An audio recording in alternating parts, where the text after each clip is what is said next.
దేశంలో సంతాన సాఫల్య రేటు తగ్గిపోతుందని చాలా అధ్యయనాలు వెల్లడిస్తున్నాయని, ప్రపంచ గణాంకాలను, జాతీయ గణాంకాలను పరిగణలోకి తీసుకుంటే ఏపీలో సంతాన సామర్థ్య రేటు తక్కువగా ఉందని ఆందోళన వ్యక్తం చేసింది. కేబినెట్ సమావేశం జాతీయ స్థాయిలో సంతానోత్పత్తి సామర్థ్య రేటు 2.1గా ఉంటే అది ఏపీలో 1.5గా ఉంది. ఈ పరిస్థితుల్లో జనాభా నిర్వహణ పట్ల ప్రత్యేక చర్యలు తీసుకోవాల్సిన అవసరం కనిపిస్తుంది. రాబోయే రోజుల్లో ఏపీలో యువ జనాభా తగ్గిపోయే ప్రమాదం నెలకొంది. ఈ సమస్య అంతర్జాతీయంగా కూడా ఉంది. ఈ నేపథ్యంలో రాష్ట్రంలో సంతానోత్పత్తి రేటు తగ్గుతోందన్న గణాంకాలను కూడా నేటి కేబినెట్ సమావేశంలో చర్చించింది. 2 పిల్లల కంటే ఎక్కువ సంతానం కలిగి ఉన్నవారు మున్సిపల్ ఎన్నికల్లో పాల్గొనరాదని గతంలో చేసిన చట్ట సవరణల రద్దుకు రాష్ట్ర కేబినెట్ ఆమోదం తెలిపింది. పంచాయతీరాజ్, గ్రామీణాభివృద్ధి శాఖల్లో కూడా ఇటువంటి నిబంధనే ఉంది. దీన్ని కూడా ఎత్తివేసేందుకు కేబినెట్ నిర్ణయించింది.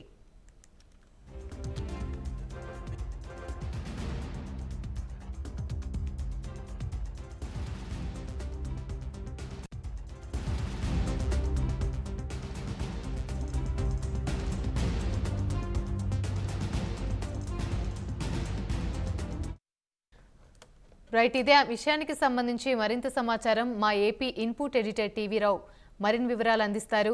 టీవీ రావు, చెప్పండి. యామిని, ఈరోజు ఏపీ కేబినెట్ సమావేశం జరిగింది. ఈ కేబినెట్ భేటీలో పలు కీలక నిర్ణయాలు తీసుకుంది. అయితే ఈ కీలక నిర్ణయాల్లో మరో కీలక అంశాన్ని కూడా ప్రస్తావించడం జరిగింది. ఈ ప్రస్తావనలో ప్రధానంగా 1995లో తీసుకున్నటువంటి ఓ చట్ట సవరణ విషయంలో ఓ కీలక నిర్ణయం తీసుకోవాల్సి వచ్చింది. అదేంటంటే జాతీయ స్థాయిలో సంతానోత్పత్తి రేట్లు పరిగణలోకి తీసుకొని, అలాగే ఆంధ్రప్రదేశ్ లో సంతానోత్పత్తి రేటు ఎలా ఉంది అనే 2 అంశాలను బేరీజు వేసినప్పుడు ఆంధ్రప్రదేశ్ లో సంతానోత్పత్తి రేటు గణనీయంగా పడిపోయింది అనే దాన్ని గుర్తించి ఇది ఒక ప్రమాద గంటిగా కూడా కేబినెట్ భావించింది. మరి జాతీయ స్థాయిలో సంతానోత్పత్తి రేటు సామర్థ్యం అయితే గనక సంతానోత్పత్తి సామర్థ్యం 2.1గా ఉంటే ఏపీలో కేవలం 1.5గా ఉండడం అనేది భవిష్యత్తు చర్యలకు చాలా ప్రమాదకరమైనటువంటిది ఇక్కడ ప్రధానంగా రూఢి చేసింది. మరి ఈ అంశంలో కీలక నిర్ణయాలు లేకపోతే అత్యవసర నిర్ణయాలు తీసుకోకపోతే భవిష్యత్ తరాలకు భవిష్యత్తులో ఏపీకి ప్రధానంగా చాలా నష్టం వాటిల్లేటటువంటి ప్రమాదం ఉందనేటటువంటిది కేబినెట్ అభిప్రాయపడింది.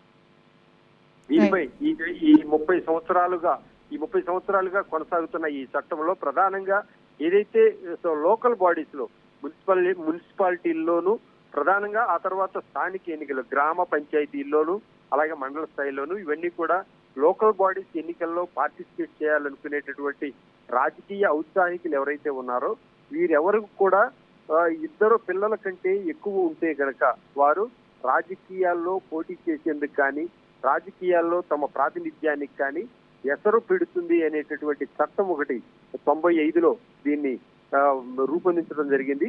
అయితే ఆ తర్వాత నుంచి 2 పిల్లలు లేదా ఒకరు సంతానం మీదే టార్గెట్ పెట్టుకుని ఈ విధంగా సంతానోత్పత్తి గణనీయంగా ఇప్పుడు ఆంధ్రప్రదేశ్ లో అంటే ఈ చట్టం పటిష్టంగా అమలవుతుంది. అయితే ఈ చట్టం వల్ల చాలా ప్లస్ల కంటే కూడా మైనస్లు ఎక్కువ ఉన్నాయని భావించిన మీద ఈ చట్టాన్ని సవరించాలనేటటువంటిది ఇప్పుడు కేబినెట్ తీర్మానించింది. ఏపీలో ఇప్పటి వరకు చూస్తే గనక గతంలో ఏదైతే జాతీయ స్థాయిలో ఉన్నటువంటి సంతానోత్పత్తి రేటు 2.1గా ఉంటే ఏపీ దీని ప్రకారంగా చూస్తే ఏపీలో 6% తక్కువగా ఉంది.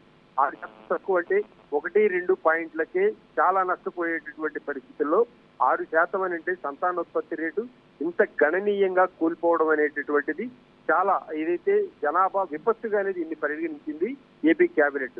అయితే దీనికి తక్షణం నిర్ణయం ఏంటంటే ఈ చట్ట సవరణ మరింకోసారి చట్టాన్ని సవరించేనా ఈ చట్టం నుంచి ఏదైతే 3 పిల్లల నిబంధన అనేటటువంటిది అంటే 2 పిల్లల కంటే ఎక్కువ ఉంటే ఈ పిల్లల నిబంధన అనేది ఎత్తివేయాలనేటటువంటిది నిర్ణయించేసింది. ఈ చట్టం ఇలాగే కొనసాగితే గనక భవిష్యత్తులో దేశానికి పట్టుకొమ్మలుగా ఉన్నటువంటి ప్రధానంగా భారతదేశానికి పట్టుకొమ్మ ఏంటంటే యువత సామర్థ్యం. ఈ యువత సామర్థ్యంతోనే దేశం అతివేగంగా డెవలప్ అవుతున్నటువంటి అంశం కూడా ఈ యువతకు సంబంధించినటువంటి మానవ వనరులు పుష్కలంగా మనకు ఉండబట్టే ఆ మానవ వనరులు ఏపీలో గణనీయంగా పడిపోయే ప్రమాద గంటికలు ఈ రోజున సంతానోత్పత్తి ఫెర్టిలిటీ రేటు 1.5గా సూచించడం అనేది ప్రమాదకరంగా భావించిన ఏపీ కేబినెట్ సమావేశం ఈ రోజు ఈ కీలక నిర్ణయం తీసుకుంది.